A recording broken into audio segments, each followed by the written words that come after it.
Hello guys, I gave an interview in a company called ABM Knowledgeware Limited, Mumbai, and the interview date was the May 5, 2025, and the company location was the Mumbai. So the first question they asked me the OOPS concepts. So the answer is a real world concept. So object oriented programming system, that is OOPS, is a way of writing program where everything is based on objects. Objects are like real world things. For example, a car, a dog, that have properties, that is the characteristics, and methods, that is the actions. So encapsulation. So encapsulation refers to the binding of data members, that is variable, and functions, that is method, into a single entity. For example, you have create a class person and then private dollar name, which cannot be accessed directly. Okay, then public function set name, dollar name, this name. Then another method you have to create the get name and then return this name. Now you have to create object person equal to new person, and dollar person set name, that is John, and echo dollar person get name. So set name using method, get name using method. So key point, dollar name is a private, hidden from the outside. Access only possible via the public method, that is, this is the encapsulation. Second is the inheritance. This is the second concept of the OOPS. So inheritance is means of sharing attribute and operation among classes. So inheritance in PHP. So let's say you have a class called animal, and you have created a function that is eat, and then you echo. Okay.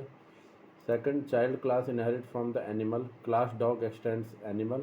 Public function dog, then you can echo it. Then dollar dog equal to new dog, and dollar dog eat, and dollar dog bark. These are the methods. Okay. So key point, dog inherits the eat method from the animal. It can also have its own methods like the bark. Third concept of the OOPS is the abstractions.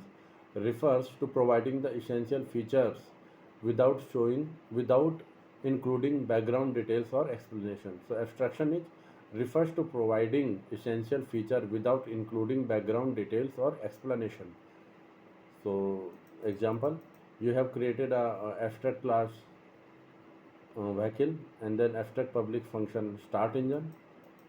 Another class you have created car extends vehicle and public function start engine, then you echo it. Then dollar my car equal to new car, and my car dollar my car start engine, that is the function or methods you are calling. So the output will be the engine start with the key. Okay. Fourth is the polymorphism. Fourth concept of the OOPS is a polymorphism. Polymorphism means that the same operations name may behave differently or different classes. Or polymorphism means that the same operations name may behave differently on different classes. So let's have you have a class shape and public function draw, and then echo. Another class echo, another class circle extend shape, then public function draw. So another echo. So now you are drawing here circle. In the first you were drawing the shape, then circle. Third class square extends shape, public function draw, and echo drawing a square. So same, so there are three same functions. Okay. So now dollar shape equal to new circle, new square.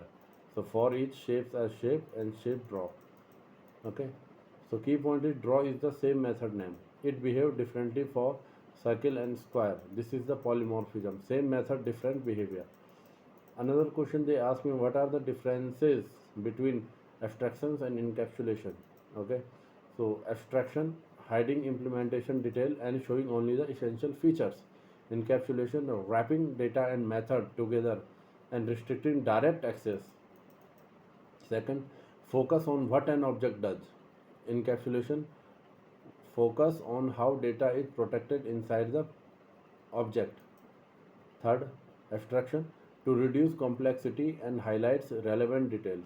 Encapsulation to protect data from outside interference. Fourth, using abstract class or interfaces in the case of the abstraction. In the encapsulation, using access modifier, that is private, public, protected. Abstraction, start engine method without knowing how it works inside. Encapsulation, making balance private and accessing it through methods. Hide internal logic, restrict access to internal variable. Okay.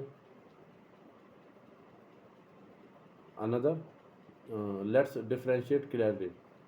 Abstraction, internal logic complexity. Encapsulation, data variable from outside access. These are hiding. Okay. Abstraction hiding is internal logic complexity and encapsulation data variable from outside access. Main purpose of the abstraction is show only the essential behavior. Encapsulation protect the object's state from uni unintended changes. How? Abstraction using abstract class interface. Encapsulation using access modifier, that is private, public, etc. Example, a login method hides how it check credentials. So that is the abstractions. Encapsulation making password private and using the set password method. In summary, abstraction hides logic. You can't see how it works, but you can use it. Encapsulation hides data. You can't access it directly, but only through methods. So yes, hiding logic, that is abstractions, and hiding data, that is encapsulation. So in the case of the abstraction, we are using the class, and in the case of the encapsulation, we are using the access modifiers. Third, example of abstraction and encapsulation. Abstraction shows what an object does, not how it does it. Encapsulation hides data and restrict access. Fourth question they ask me, inheritance. So inheritance is means of sharing attribute and operation among classes. So let's say you have a animal class and function eat. Another class is dog extend animals, then function bark, then dog new dog eat. So inherit method, dog bark own method. Key point, dog inherit the eat method from animal. It can also have its own method like the bark. Question number 5. You have three methods in both classes A and B. You created object of class B which will be accessed from class A. Okay. So let's have you have a class A and public function x equal A x, public function y equal A y, public function z equal A z. Okay. Now you have another class B which extends A. So public function x equal B, public function y equal B, public function z so equal B. So we have created two classes, and we have made same, what do you call, same function for that. So create object of class B, object equal to new class B.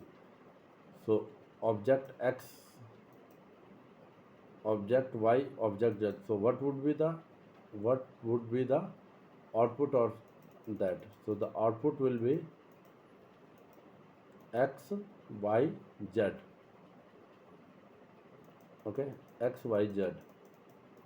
Explanation: since B override all the method x, y and z from class A, the method from class B will be called when you created an object of class B. So here is the concept of the overriding.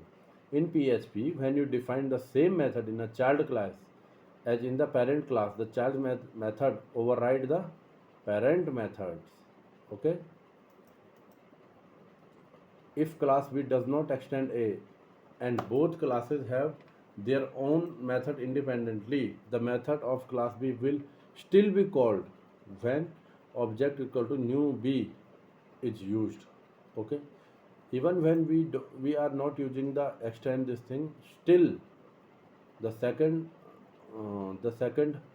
method of the class B will be called. Which method will be called?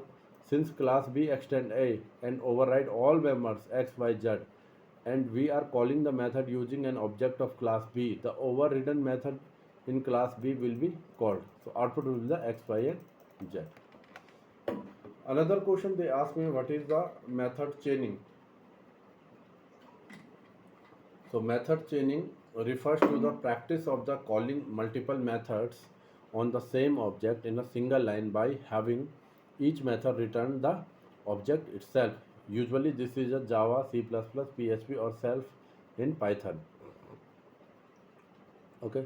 So what is the definition? Refer to the practice of calling multiple methods on the same object in a single line by having each method return the object itself. So for example, you have class A, function x, echo x, another function y and another function z. You have created three function in a class A.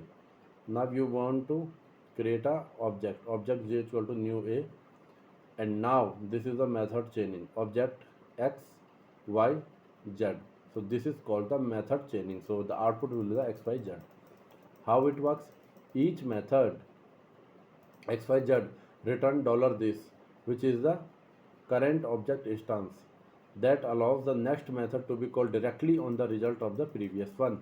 Tip: to use method chaining, methods always return $this at the end of the each method that should be chainable. Okay. Question number 7. This is the last question. Method overloading in PHP. So method overloading means having multiple methods in the same class with the same name but different parameter, different number or type of parameter. So method overloading in PHP. In PHP, method overloading does not mean that it does the some other language like Java or C++. Multiple methods with the same name but different parameter. PHP does not support traditional method overloading based on the parameter type or count. Okay, even PHP doesn't support the multiple inheritance. So this is the second thing. Method overloading is also does not support traditional method overloading based on the parameter type or count. However, like in the method, in the case of the multiple inheritance, we can use the trait for that. But and in the case of the method overloading, PHP does not support PHP does support a form of dynamic method overloading using magic method like the double underscore call and double underscore call static. So magic method for overloading, magic method uh, double underscore call handles calls to the non-existence instance methods. Second, double underscore call static handles call to the non-existence static methods. So first one is the instance method and second is the static method. For example, under double underscore call, you have created a class demo, public function call, dollar name and argument, then echo method name, dollar call the argument, implode and argument. Now you have created an object equal to new demo, object greet Chandra and object greet Chandra morning. So what PHP does not support? This does not support in PHP. Okay. So class test function show $a, function show in the bracket $a and b. So error cannot redeclare method. So work around manual overloading, you can use the function, you can use func underscore num underscore args and func underscore get underscore args. So num and get you can use. Class example function show $args equal to func underscore get underscore args function, $count equal to func underscore num underscore args. So if count equal to 1, so echo one argument, that is argument 0. Else if dollar count equal to 2, echo 2 argument $arg 0 and args 1. So object equal to new example, object show a, one argument a, object show a and b, two argument a and b. So summary is feature and PHP support. Traditional overloading, so PHP does not support traditional method overloading. underscore double underscore call and double underscore call static. These are the magic function. So yes, by using this we can use func underscore get underscore ask workaround. So yes, so these were the question asked by the company called ABM Knowledgeware Limited, and the company location was Mumbai, and the interview date is the May 5, 2025. I will share more interview question. Till then, bye.